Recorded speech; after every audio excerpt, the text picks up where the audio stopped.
Então, boa tarde a todos. É muito bom a gente poder estar aqui para poder dividir e poder aprender com vocês, né, as discussões dos casos sobre Covid. Então, nós fazemos parte de um grupo ligado ao Ministério da Saúde, um grupo que foi idealizado, então, pelo professor Braga e que é coordenado pela professora Rosiane, da Escola Paulista de Medicina, no qual nós temos um prazer muito grande de poder participar, e eu agradeço muito a presença de todos. Então, aqui hoje, junto com o professor Zaconeta, nós vamos discutir mais um caso que será apresentado pelo professor Marcelo. Professor Zaconeta, se quiser falar algumas coisas. Não, boa tarde. Apenas agradeço à professora pela honra de me permitir estar junto com ela, todos vocês. Eu apenas queria novamente lembrar que esta é uma conversa entre colegas, que esta é uma conversa informal, em que estamos todos juntos à procura do conhecimento de uma doença que nos desafia, e por isso pedir que não se sintam constrangidos em fazer perguntas, em dizer as suas opiniões. Nada do que se diz aqui é julgamento da condução do caso, é julgamento do indivíduo. Estamos aqui para trocarmos experiências e aumentarmos o nosso know-how para reduzir a mortalidade materna. Obrigado, professor. Então, a hora que o Marcelo... Eu posso começar a compartilhar? Pode. O Cláudio pode sim. O professor Cláudio quer iniciar? É o professor Cláudio que vai falar? Não, eu vou apresentar. O Cláudio vai só fazer as considerações iniciais. Então, desculpa, eu não sabia. Então, a palavra, então, para o professor Cláudio. Boa tarde a todos. Eu estou aqui no plantão, é por isso que eu estou de máscara. Eu me refugiei aqui no repouso médico, tranquei, passei a chave aqui. Então, é o seguinte, vamos falar sobre um caso bem interessante dessa paciente. Nós somos um hospital referência de Covid aqui no Distrito Federal. Temos uma média de atendimento que já chegamos ao patamar de umas...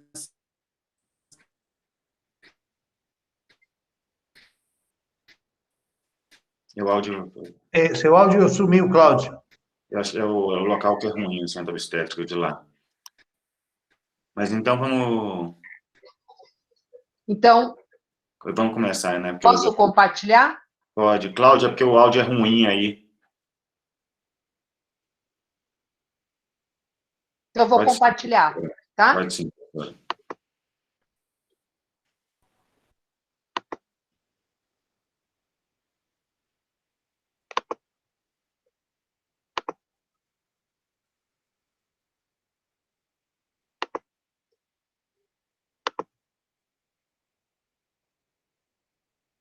Estão vendo?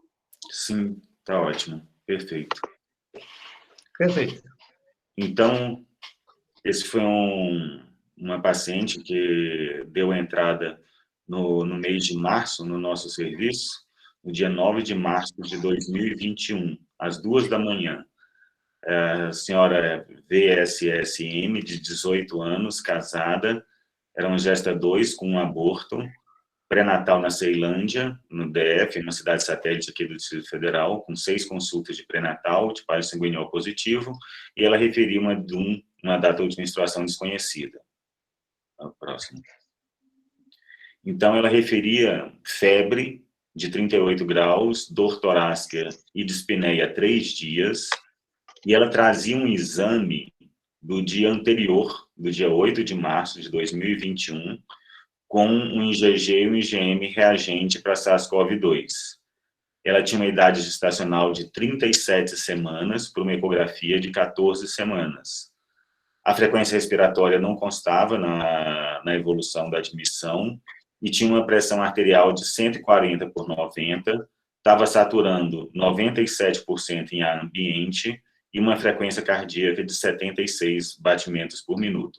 No que pese, só fazendo uma pequena consideração em relação a esses sintomas que a gente discutiu, inclusive, na outra reunião, no que pesa esse exame de sorologia com IgG e IgM positivo na véspera e os sintomas de 3 dias, eu tive a oportunidade de chamar novamente essa paciente para consultá-la, consultei ela ontem, e conversando de uma maneira, aquela questão da informação. Às vezes a paciente relata quando houve piora dos sintomas. Ela referia, na realidade, uma semana antes desse quadro de piora dos sintomas de febre, de dor torácica, de dispneia, que ela já apresentava uma coriza, uma dor na garganta.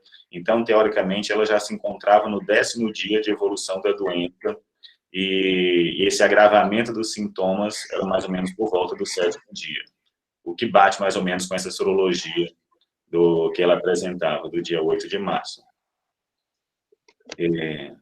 O fundo uterino era de 40 centímetros, mas lembrar que ela tinha uma data de 37 semanas, mas lembrar que o IMC dela era de 38,6, o dinâmica uterina 0 em 10, um tônus normal, uma frequência cardiofetal de 136, e, tendo em vista a pressão arterial e a idade gestacional de 37 semanas, foi realizado um toque para avaliar as condições do colo, e era um colo com um score de dígito de 3. Foi realizada uma cardiotocografia, que mostrava uma linha de base em torno de 136, com a variabilidade moderada, com ausências de acelerações, com acelerações presentes. Tinha alguma atividade uterina, mas irregular, em 20 minutos, e era uma categoria 1, o traçado. De antecedentes, ela tinha uma queda, ela referia uma queda num poço a 2 metros de profundidade, porém, sem história de trauma na cabeça, e com escoriações no joelho e tornozelo esquerdo, tendo feito uma imobilização à época com talo, com um raio-x de tornozelo esquerdo, do tornozelo esquerdo normal. E tinha um relato também de uma pielonefrite com 18 semanas e 5 dias, foi tratado com ceftriaxone, porém não há relato de quimioprofilaxia posterior durante a gravidez. Esses eram os exames laboratoriais do dia 9 de março, que foi os exames da admissão, e de notar, ela tinha uma proteinúria de 1 cruz em 4, e os demais exames não mostravam nenhuma, e o LDH, desculpa, de 627. Foi pedido a tomografia de tórax e mostrava um acometimento de 25% a 50% de comprometimento pulmonar bilateral em vidro fosco, com pequena área de derrame pleural bilateral também, pequeno derrame pericárdico e áreas de condensação em bases, o que foi valorizado pela equipe da admissão, interpretado como uma possibilidade de uma pneumonia associada, por isso que foi iniciado com ceftriaxone e azitromicina para essa paciente. Então, a hipótese diagnóstica foi de um COVID moderado, não apresentava de síndrome respiratória aguda grave, a internação, e um quadro de pré-eclâmpsia sem sinais de severidade. Tendo em vista o quadro de pré-eclâmpsia e não o quadro de COVID, com 37 semanas, foi optado por preparo de colo com misoprostol e foi iniciado 12h30 para essa paciente. E tendo em vista a possibilidade, uma conduta ativa frente ao parto, optou-se por não introduzir enoxaparina profilática nesse momento. Durante a tarde, o período da tarde, ela apresentou queda da saturação, em torno de 92% a 93% em ar ambiente, e aqui já mostrava uma taquipneia, uma frequência respiratória de 28 respiratórios por minuto. Então, ela foi reclassificada com um quadro de síndrome respiratória aguda grave, reclassificada como uma COVID grave, ofertado oxigênio sob catéter nasal a 3 litros por minuto, iniciado a dexametasona, 6 miligramas EV, e repetido uma cardiotocografia que mantinha a categoria 1, às 18h30 foi mantido a condução, o preparo do colo com misoprostol, ofertado segundo comprimido 25 microgramas, porque os colo ainda não estava em condição favorável de indução, porém, À noite, a equipe da noite, tendo em vista a piora do quadro respiratório, com muito esforço respiratório, a equipe da noite decidiu pela interrupção por via alta, às 23h47. A paciente então foi submetida a uma cesárea, às 23h47 do dia da admissão, 9/3. Foi nascido um RN com peso de 2.980, Apgar 8,9, chorou ao nascer, e no primeiro dia pós-operatório, no dia 10 de março, estava mantendo uma saturação para uma puérpera dentro da normalidade, 94%, já tinha tirado a paciente do catéter nasal, tendo em vista a melhora do quadro respiratório. A frequência respiratória não constava também na evolução, a frequência cardíaca de 104, a pressão de 119/58, no que pese essa avaliação da pressão ser ainda na sala de recuperação anestésica. Queixava apenas de dor inferida operatória, mantida dexametasona, iniciada enoxaparina, 60 mg pelo IMC da paciente, 6 horas após o procedimento. Os exames de laboratório no segundo dia pós-operatório mostravam a leucocitose de 22.400, mas foi atribuída ao período do parto e a questão o esvaecimento cervical e a atividade uterina que já vinha apresentando. A hemoglobina de 10,9, hematócrito de 32,4, houve uma elevação do LDH, o PCR da admissão, que era o exame da admissão, 82,48, ferritina de 93, e o RT-PCR que foi colhido na admissão era detectável ainda para essa paciente. A paciente estava estável do ponto de vista respiratório e ambiente. Não há informações a respeito da pressão arterial no prontuário. Nem de enfermagem, nem médica. No terceiro dia pós-operatório, a paciente mantendo com saturação de 96% e sem outras evoluções. No quarto dia, também a paciente estava estável, apneica, sem queixas, e no quinto dia pós-operatório, a paciente relatava uma dor em região cervical. A equipe entendeu essa dor na região cervical como uma dor muscular. A saturação de oxigênio estava em torno de 98% em ar ambiente, o útero em evolução habitual, então a paciente recebeu alta com enoxaparina até completar os 15 dias e completar a antibiótico terapia até os 14 dias. No dia seguinte, na realidade, ela recebeu alta no dia 14 de março, no dia seguinte, na madrugada do dia 15, a paciente foi trazida pelo SAMU com relato de 6 episódios de crise convulsiva, tipo tônico-clônica bilateral, inclusive não apresentava retorno da consciência entre as crises, estava em um status de mal epilético, e já tinha sido administrado 10 miligramas de azepam no próprio SAMU. Durante a entrada na admissão, ela apresentou mais dois episódios de crise convulsiva, sendo optado por realizar a fenitoína, em torno de 15 miligramas por quilo, 50 miligramas por minuto, sondagem vesical, gasometria. A paciente foi monitorada e solicitado nova TC de crânio e tórax, tendo em vista a possibilidade de aspiração por esse estado de mal epilético.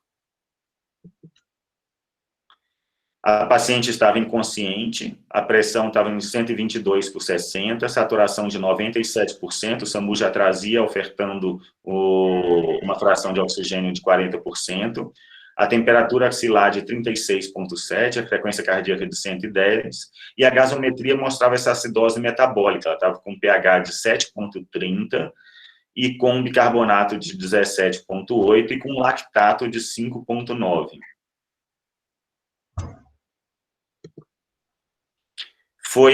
Como a paciente tinha um histórico de internação por 5 dias, e com receio da possibilidade de aspiração, foi modificado o antibiótico para tazocin, Foi mantido fenitoína, uma ampola de 8 em 8. Os exames de laboratório da entrada mostravam uma leucocitose de 23.200, sem desvio, e um PCR que era inferior ao PCR da alta dela, 36,4. Estava sendo oferecido, estava em saturação de oxigênio de 96 e oferecendo catéter nasal a 6 litros por minuto. Estava taquipneica, com 40 incursões respiratórias por minuto e a frequência de 128, que progressivamente foi melhorando. O próximo. A TC de crânio mostrava os hemisférios cerebrais sem alteração, sem alteração da relação substância branca e substância cinzenta, e sem malformações vasculares, sem alterações ao contraste também. E a TC de tórax não mostrou alteração em relação à TC de tórax, que foi o daquela da admissão do dia 9 de março. A gente tem as imagens, o próximo. As imagens da TC de tórax, essa é do segundo momento da internação, que não difere do dia 9 de março. Então, a gente tinha essa área extensa de comprometimento pulmonar e a tomografia de crânio completamente normal dessa paciente.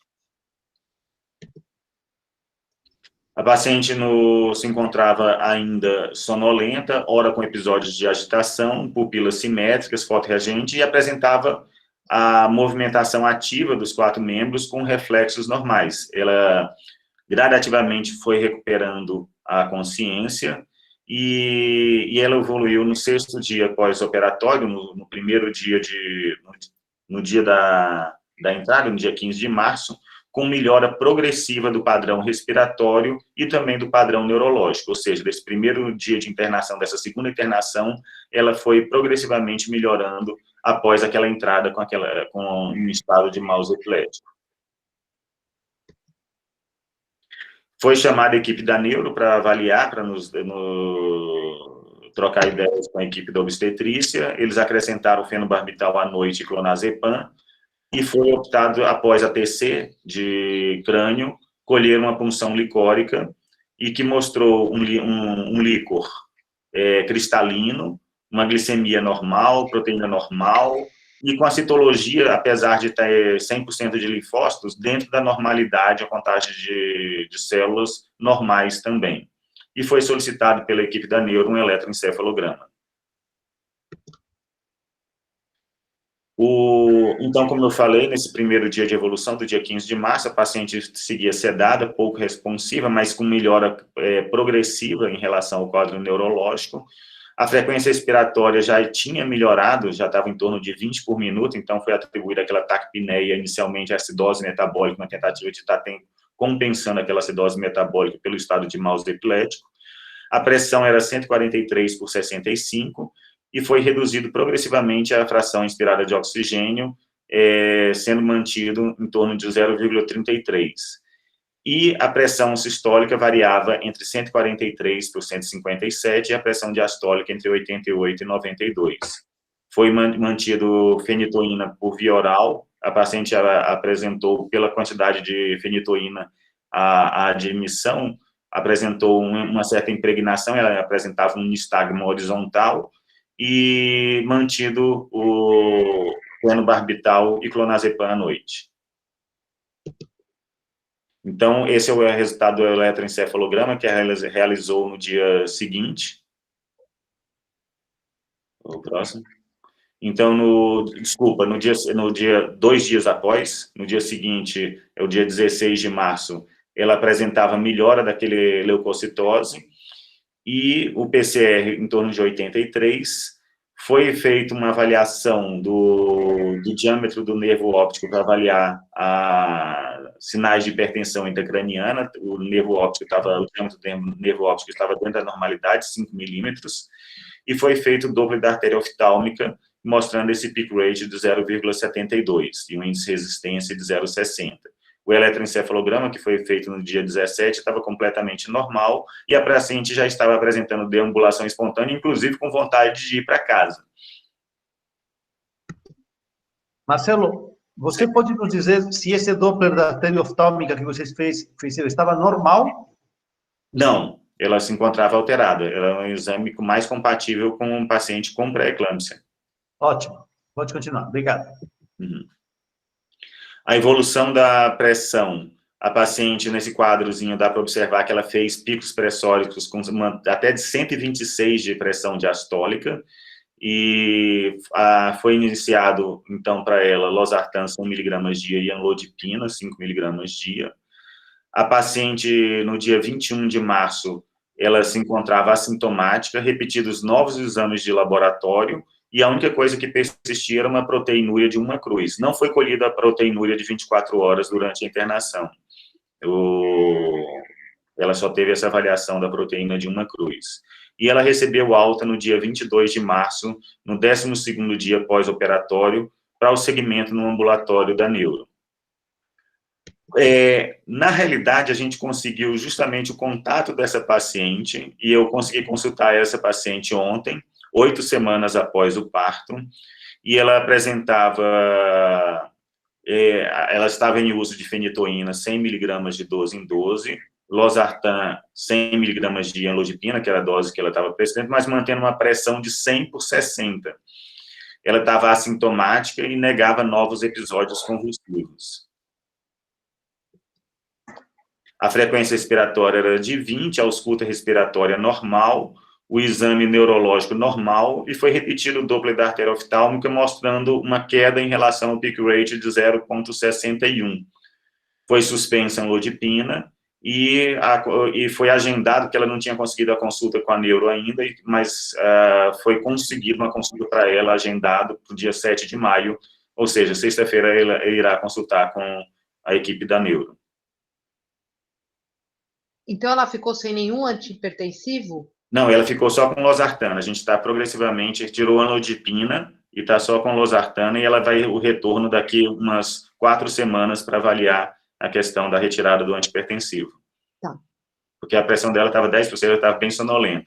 E aí a gente veio para a discussão do caso.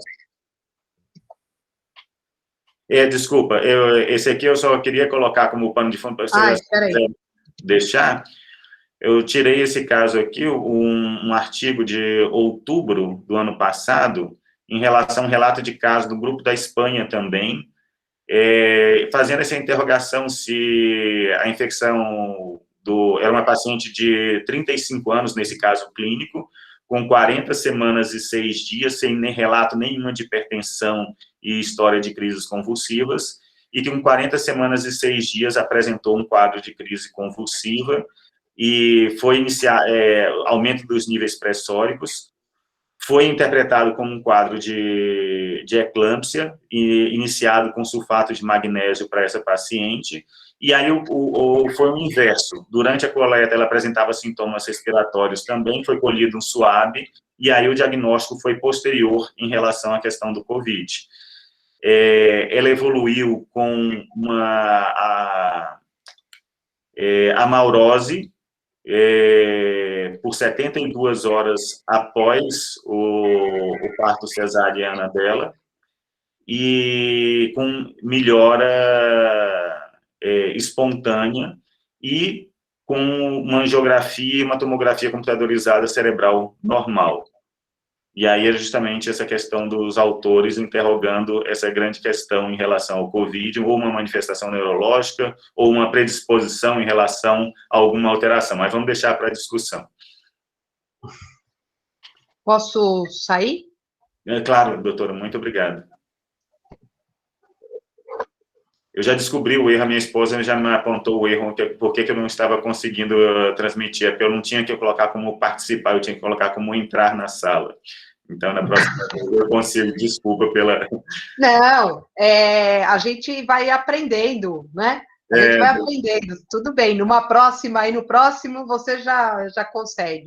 Olha, Marcelo, parabéns, viu? É um caso extremamente interessante, que eu acho que vale muito a pena a gente discutir, né, os seus dados aqui. O que eu só fiquei com dúvida é que, assim, se tinha o diagnóstico de pré-eclâmpsia, a gente não tem acompanhamento nenhum de PA dessa paciente no segmento ali? Quer dizer, você só teve depois?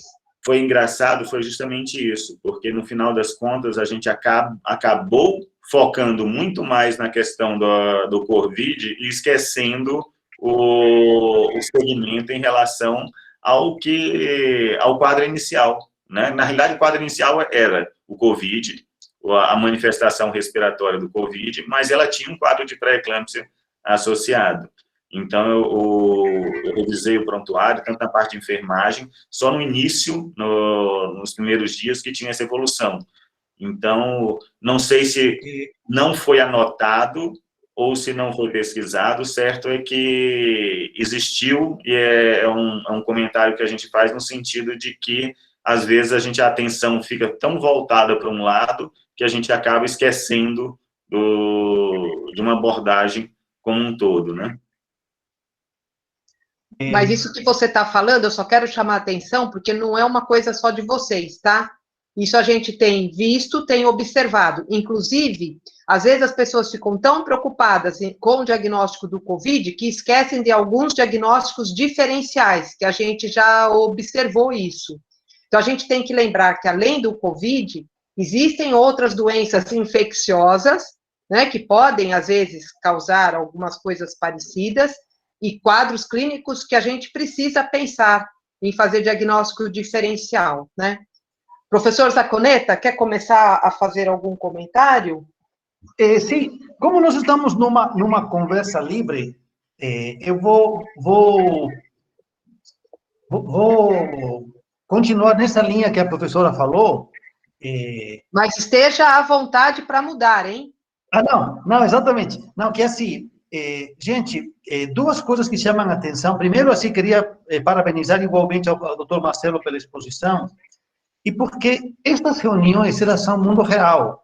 Quem de vocês não tem uma paciente e chega no dia seguinte e não foram aferidas os sinais vitais? E aqui, acho que há dois aspectos que temos que chamar a atenção. Primeiro, é a ausência de registros de frequência respiratória. Eu vou ser o primeiro a colocar a mão na palmatória, porque quem de vocês já tentou verificar a frequência respiratória de um paciente? Você perde o time, você tem que recontar várias vezes. Não temos hábito de ver a frequência respiratória. Quando ela está conversando conosco, ela para de respirar da maneira que ela estava respirando, você tem que observá-la e ela está meio distraída. Então, esta pandemia tem que nos trazer o ensinamento, e pelo menos durante ela, de que a frequência respiratória agora tem que ser aferida para estas pacientes. E nós temos que mostrar para o pessoal da enfermagem e para os nossos colegas que é um dado capital a frequência respiratória, porque ele pode discriminar se a paciente está com um quadro leve, moderado ou grave. Acho que a gente, Zacconetta, acho que a gente tem que começar a pensar em colocar isso na nossa rotina independente, porque aí a gente começa a fazer. Então, independente de queixa de paciente, a gente deixar anotado na nossa rotina isso. Sim. E aqui, eu vou compartilhar aqui minha tela com vocês, porque quero mostrar um dado, deixa eu ver aqui. Quero mostrar um dado para vocês, que como vocês estão vendo minha tela? Não. Começou. Começou. Então, como nós estamos aqui falando, nós nos distraímos da doença, da pré-eclâmpsia, porque focamos no Covid. Absolutamente compreensível. Mas quero mostrar um slide para vocês. Bom, todos nós sabemos que as gestantes têm mais risco do que não gestantes. Eu vou mostrar para vocês 2 slides apenas, de uma meta-análise inglesa. Gestantes têm quase o dobro do risco de UTI, mais do dobro do risco de ventilação invasiva e de respiração extracorpórea. Agora, vejam vocês os fatores associados à forma grave. IMC acima de 30, odds rate 2.3, hipertensão crônica 2, diabetes 2.1, pré-eclâmpsia 4.2. Então, vejam vocês que com esta informação, e isto é muito interessante, porque nós estamos construindo conhecimento enquanto andamos, esta é a informação que nós temos que replicar.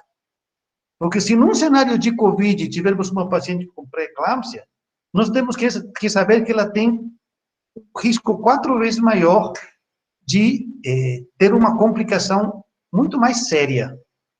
Então, veja como os dados que vocês estão trazendo para nós estão condizentes, concordantes com o que a literatura mostra. Era só esse comentário que eu queria fazer inicialmente. Vamos ver se alguém tem alguma pergunta, algum comentário, a gente vai andando a discussão. Bom, então aqui, eu acho que só assim, que é para a gente abrir a discussão, ó, Marcelo, a paciente, então ela era uma paciente com pré-eclâmpsia, com Covid, que mudou, né, porque ela não era o terceiro dia, então, de doença, era o 10º dia de doença. Isso é importante para a gente, por quê? Porque o 10º dia é quando ela começa, ela já está, né, num quadro de piora, que pode ter o processo inflamatório, que piora a doença, que pode ocorrer algumas outras complicações. Ela evoluiu, então, foi para a cesárea, por causa da queixa respiratória, isso daí fica difícil da gente discutir, se dava para continuar a indução do trabalho de parto ou não, quer dizer, eu tenho que, como é que se fala, que perceber que a equipe que estava lá percebeu que não iria conseguir uma boa evolução, né? Não sei se talvez, se tivesse aguardado a via baixa, aí eu acho que fica um questionamento, né? Difícil, muito difícil, né, professora? Eu acho que aí não dá para a gente comentar. Eu acho que aí é quem está... Paciente de 1,50 m, a FUD 40, concordo com a senhora. Eu acho que é quem está ali no momento é que vai avaliar o caso da paciente, né? Porque também ali você tinha 2 agravantes, né? Que era a pré-eclâmpsia e o Covid. Então, eu acho que aí é quem está tomando conta do paciente. E aí a evolução dessa paciente, quer dizer, na verdade, só me preocupou a história de não se avaliar a pressão arterial, e depois ela teve aquela queixa na nuca, que poderia ser, acho que foi um sinal que foi subvalorizado, porque talvez as pessoas estavam tão preocupadas com o Covid, e ela com uma frequência, quer dizer, com a saturação que estava melhor, que estava tudo bem, ninguém se atentou com essa queixa da paciente, que poderia ser uma queixa importante. Eu não tenho os valores aí de pressão arterial dessa paciente, quer dizer, isso poderia ter chamado a atenção. E eu acho que vai ficar a nossa dúvida se essa paciente teve uma eclâmpsia ou se ela teve uma convulsão por um problema de neurocovid, né? Eu não vi nenhum outro caso anterior falando sobre isso.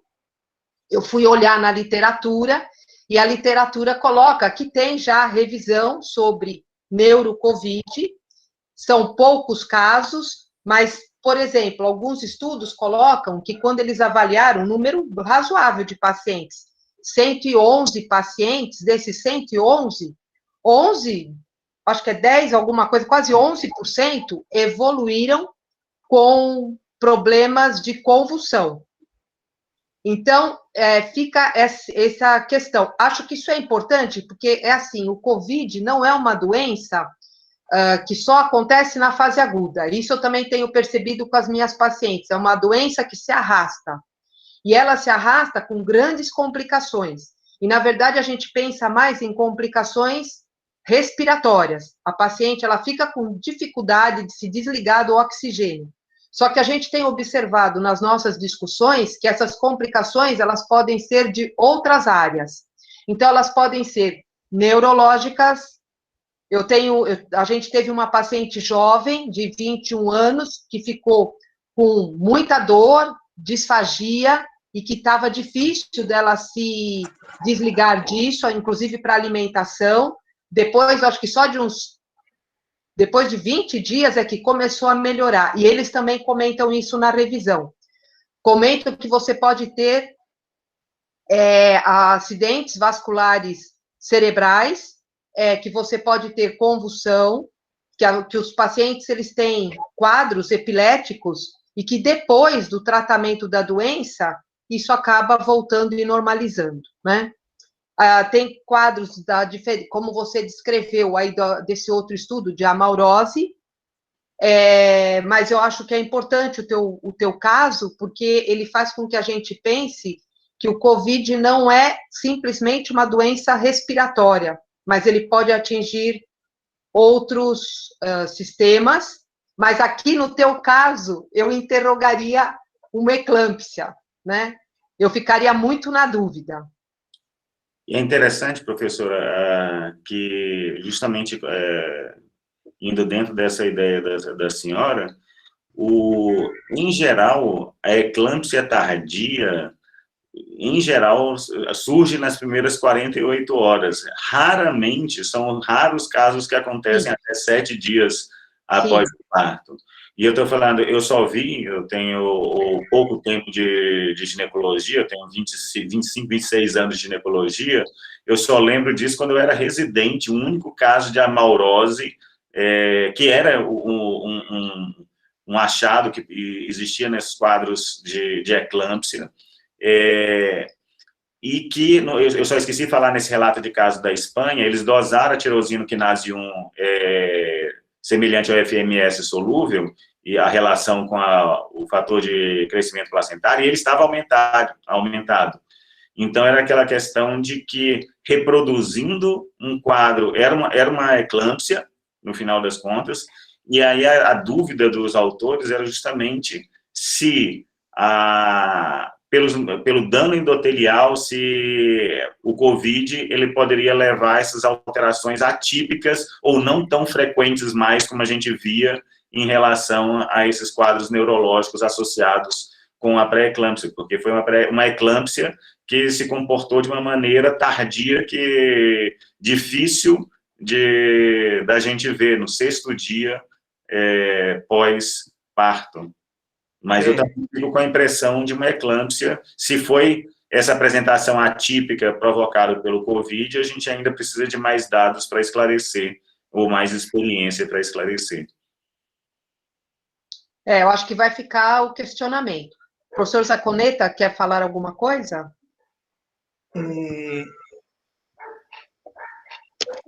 Sim. Bom, primeiro, antes de mostrar um slide aqui, eu queria chamar a atenção dos nossos colegas da atenção primária, o que já foi dito aqui, a palavra não seria desconfiar da informação da paciente, mas complementá-la com os dados clínicos. Então, uma paciente que chega no 3º dia de sintomas, com anticorpos positivos, e cuja tomografia de tórax já mostra 25% a 50% de comprometimento pulmonar, gente, não está no D3. Ou seja, pode até estar, mas é altamente improvável, porque não é essa a evolução da doença. Então, essa paciente, nós facilmente podemos colocar 5 dias na frente, ou 6 dias na frente, e isso vai ter implicâncias na assistência ao paciente, porque lembremos que os quadros mais graves, o agravamento acontece entre o 7º e o 14º dia. E aqui eu queria chamar a atenção ao que a professora nos falou sobre neurocovid. Os quadros de neurocovid, eles são caracteristicamente mais tardios. Eu acabei de mandar para o Dr. Marcelo, por WhatsApp, o nome de uma paciente que foi atendida no hospital no Aga-Han, em julho de 2020, e que esta paciente tinha um quadro de COVID, ela estava com insuficiência respiratória, ela ganhou neném, ela começou a melhorar, e no 16º dia da doença, ela fez um quadro de convulsão tônico-clônico generalizada.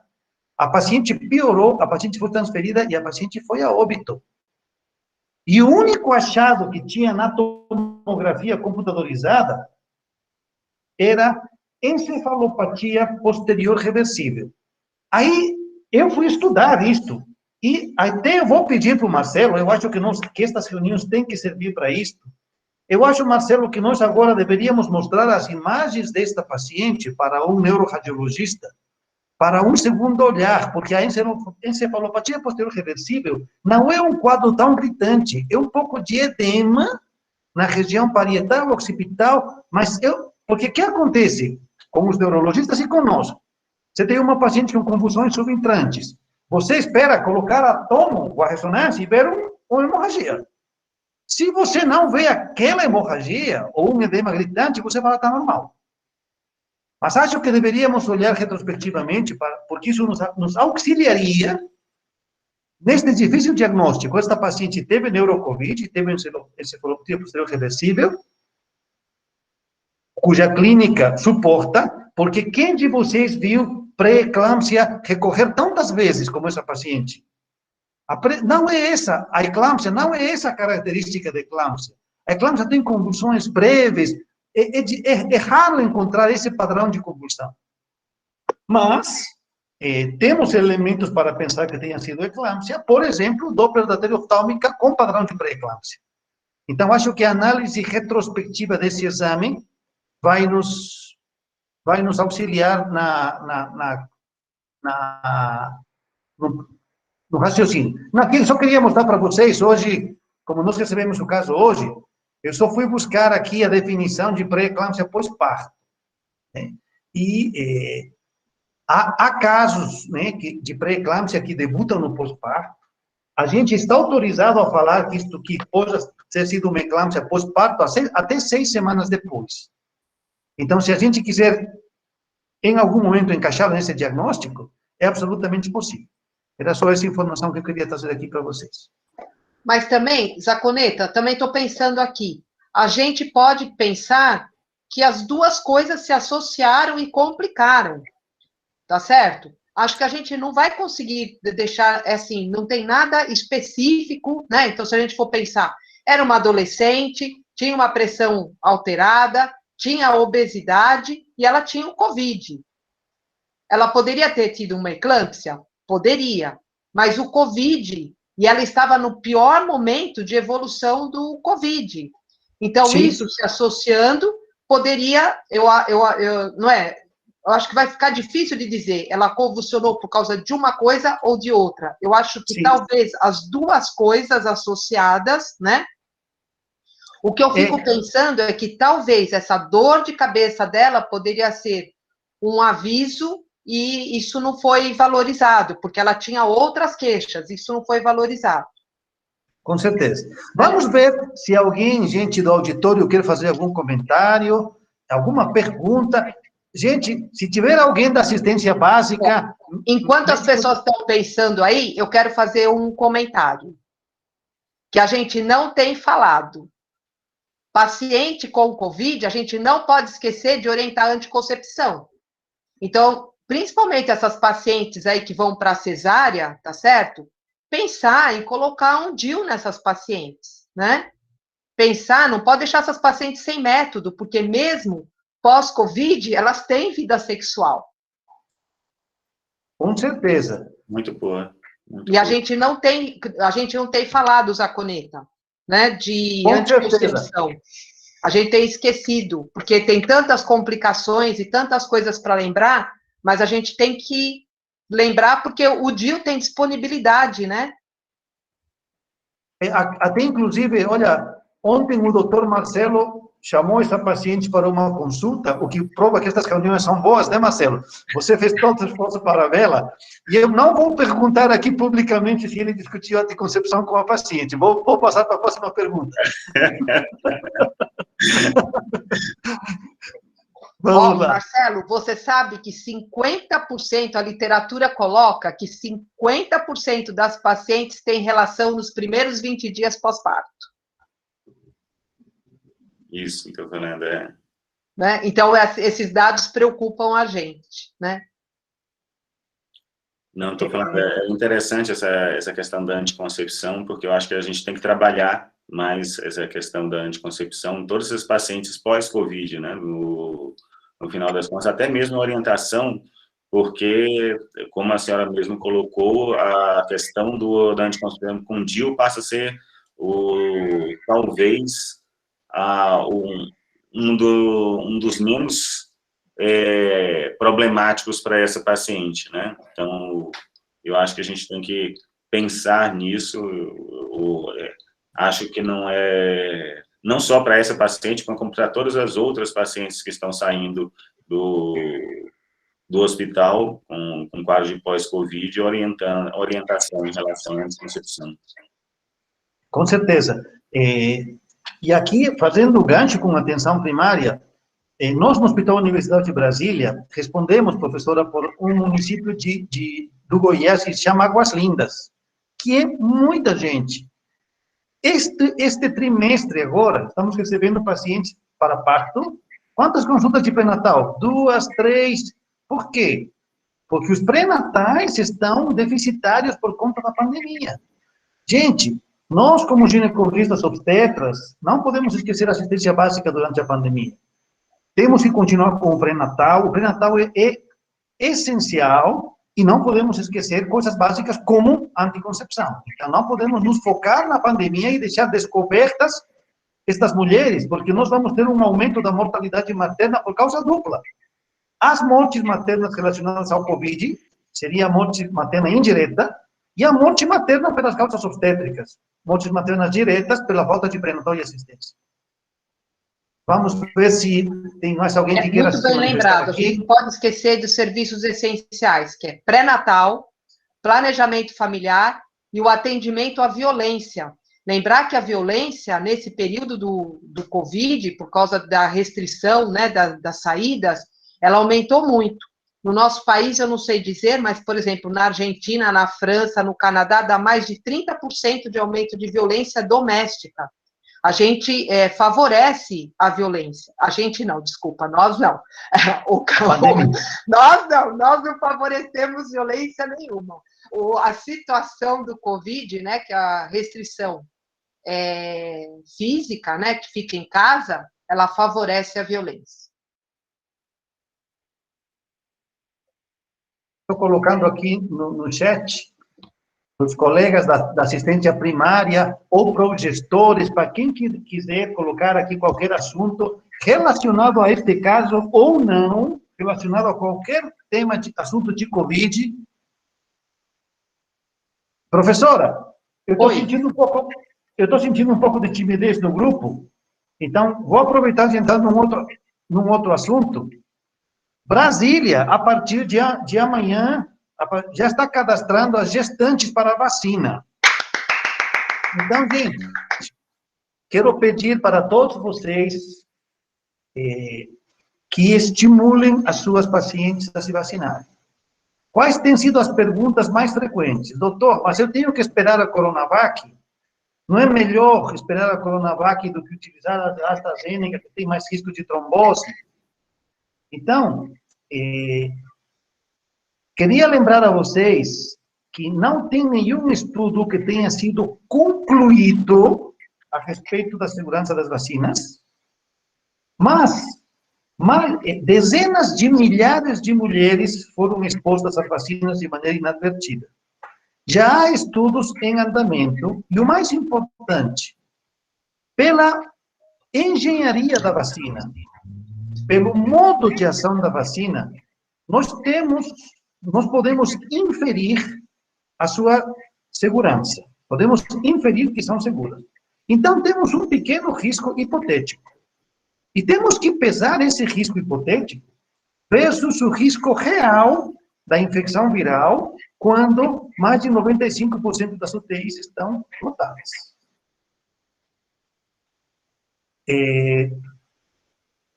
Não sei se alguém quer comentar sobre isso. Saconeta, idade gestacional, outra dúvida.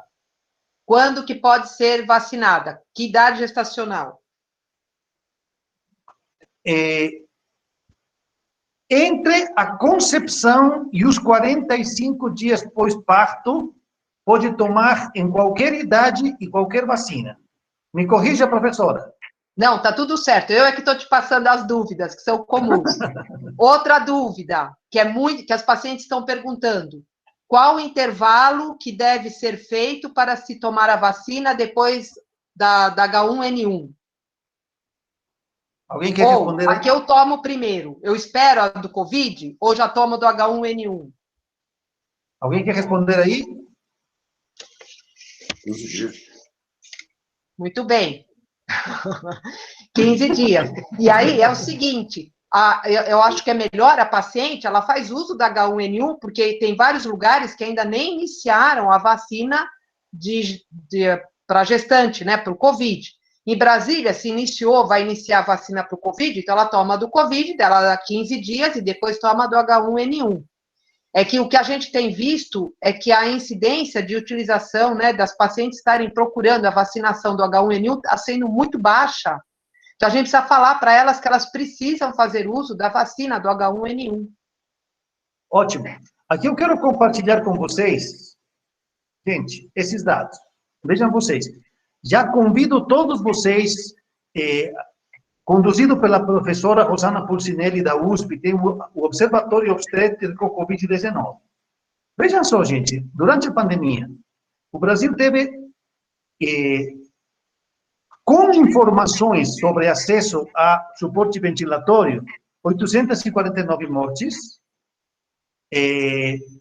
9% dessas mulheres não tiveram nenhum suporte respiratório e um quarto não foi entubado. Agora, nós que estamos do lado do Goiás, gente, vejam aqui, 10% das gestantes que têm Covid e morrem, elas morrem sem nenhum suporte ventilatório e 37% morrem antes de terem sido entubadas. Então, este é argumento suficiente para a gente contrapor a qualquer risco hipotético da vacina.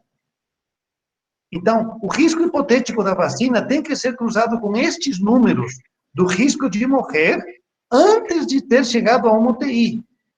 É por isso que, na minha opinião, de maneira muito acertada, a equipe do Ministério da Saúde, movimentada pelo Dr. Braga, fez esse esforço para colocar as gestantes como grupo de risco prioritário.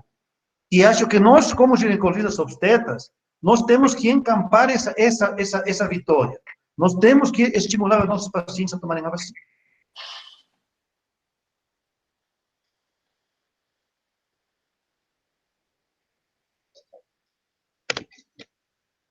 Aqui as perguntas. Mas, no caso, as gestantes e puérperas com comorbidades, não é isso? Pergunta uma paciente. Aí eu vou transferir para o Dr. Marcelo Cronenberger. Dr. Marcelo, estão perguntando, então, está claro para todo mundo que é só gestante e puérpera com comorbidade? Porque não, estou falando, são as gestantes, estou falando, as gestantes já, por si só, já são um grupo de risco para a mortalidade. Então, pelo próprio slide mostrado e pelas evidências que a gente tem. Então, não precisa ter comorbidade nenhuma. Ela chega com um cartãozinho, agenda, e para receber a vacina. E já tem sido, elas, pelo contrário, elas estão bastante ansiosas e todas já estão sabendo mais ou menos desse calendário vacinal e desse agendamento. Estão todas muito felizes.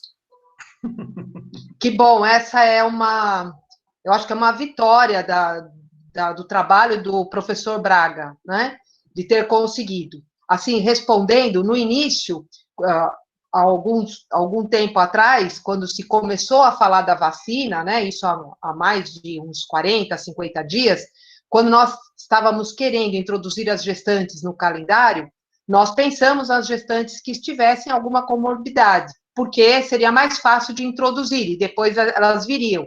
Agora não, agora a gente já está liberando isso para todas as gestantes, não só as gestantes, puérperas também. E aí ficou, lembrar, né, o puerpério até 42 dias, mas para H1N1, o Ministério ele coloca até 45 dias, então para ficar tudo igual, ficou até 45 dias. Tá?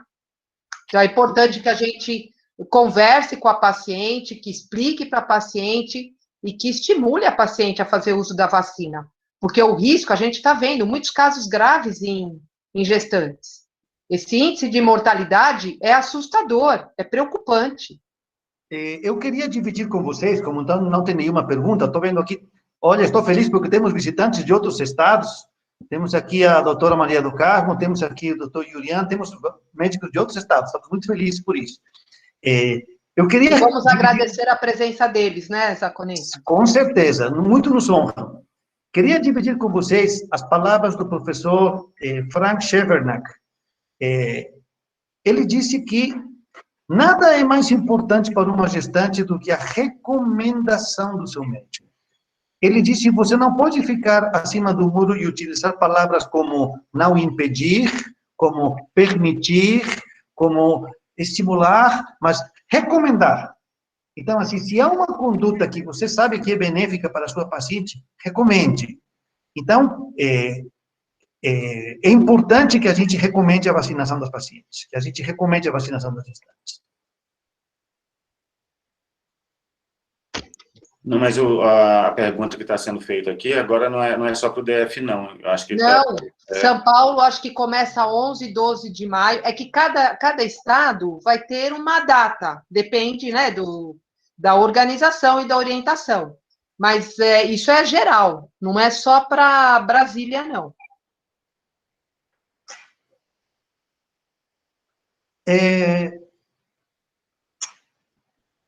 Tem algumas coisas, gente, para as quais nós ainda não temos resposta, né? Porque este lance nós somos perguntados sobre tudo, né, professora?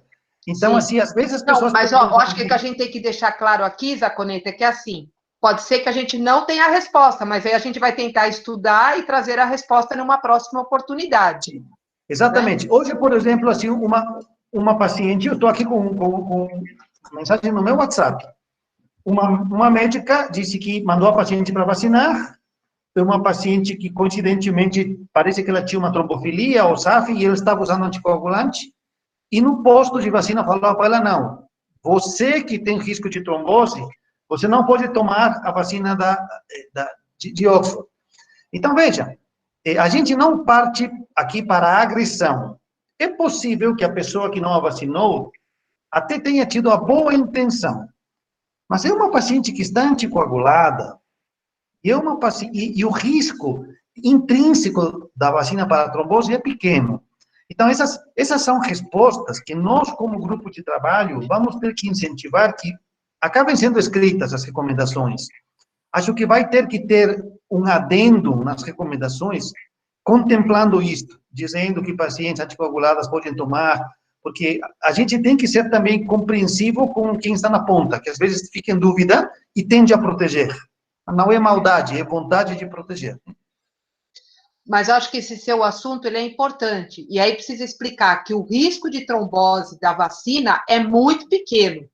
É muito menor do que o uso de um anticoncepcional hormonal combinado, que, por sua vez, é muito menor que o risco de trombose na gravidez. Lembrar que o risco de trombose na gravidez, ele aumenta de 20 a 80 vezes. Então, ele é muito pequeno. Sim. Bom, nós estamos, gente, passou tão rápido, 16h58, e olha que nós começamos... Pontualmente. Doutor Marcelo, teve algum aspecto do caso que você nos apresentou, que você acha que nós deveríamos ter discutido isso e não discutimos, e que você gostaria de comentar, o que acha que aumentaria nosso aprendizado? Não, eu queria, na realidade, trazer esse caso justamente para trazer a discussão justamente dessas complicações neurológicas, que, de certa forma, não é o primeiro caso. A gente já teve outros casos como o próprio relatado pela paciente que foi encaminhado pelo WhatsApp, que eu recebi aqui, mas tivemos outros casos de pacientes com sintomas neurológicos pós-Covid, e é justamente isso, até quando, uma pergunta que poderia surgir é até quando vão ser essas manifestações neurológicas após o quadro de Covid, porque no final das contas, se ela é paciente, porque chamou a atenção a cefalgia no 5º dia pós-parto, mas se ela tivesse tido a liberação no 4º dia pós-parto, e os níveis pressóricos tivessem sido normais, tivessem melhorado, como costuma acontecer, na grande maioria das vezes, com pré-eclâmpsia, sem sinais de severidade, apesar de existir uma certa flutuação, mas se ela tivesse recebido alta no 4º dia, ela poderia ter tido essa complicação no 6º, no 7º, no 8º, e como a outra paciente que se foi relatado no 16º dia pós-parto. Marcelo, então, e será que, já que temos a informação de que a pré-eclâmpsia aumenta em 4 vezes o risco de formas graves, E, à luz desse caso que vocês trouxeram para nós, talvez não devêssemos esquecer que, uma vez que essas pacientes recebem alta, tem que continuar em segmento remoto por algum tempo. E talvez estas com pré-eclâmpsia devessem ficar com um segmento remoto mais estrito. Acho que esse é um grande aprendizado do caso que vocês nos trazem. Gente, se não tiver mais perguntas, eu vou pedir para a professora Cristina fazer as considerações finais e encerrar. Nossa, eu acho que a tarde foi muito proveitosa. Nossa, Marcelo, seu caso foi muito bom, parabéns pela escolha. Eu acho que ele agregou um conhecimento que eu acho que a maioria não tinha, nem nós tínhamos dado tanta atenção assim na parte neurológica da paciente, então acho que foi bom para a gente prestar mais atenção, não entender COVID só como um problema respiratório, mas o COVID como uma doença que tem comprometimento de várias coisas, e provavelmente de outras que a gente ainda nem ouve falar, né? Qualquer dia eu gostaria que alguém trouxesse casos com alterações oftalmológicas, porque o uso de corticoide em excesso está aumentando muito a incidência de catarata em paciente jovem. Então, a gente está tendo oftalmos discutindo isso. Então, quer dizer, na verdade, o COVID abrange muitas outras alterações que a gente desconhece, e que eu acho que é importante a gente poder discutir. Então, obrigada, viu? E parabéns pelo caso, foi muito bom. E obrigada aí pela participação de todos, né? Sempre é muito bom a gente aprender e estar discutindo com vocês. E obrigada ao professor Zaconeta por compartilhar aí, tá? Eu que agradeço, gente, obrigado por todos os ensinamentos, doutor Marcelo, obrigado a todos. Muito obrigado, o prazer é nosso, estamos sempre aprendendo. E podem entrar nas outras reuniões, viu? Continuem entrando aqui, vamos fazer uma grande comunidade de obstetras até a gente não ter nenhuma morte materna por Covid, tá bom? Se Deus quiser. Ótimo. Amém, Tchau, amém. gente. Tudo de bom. Tchau.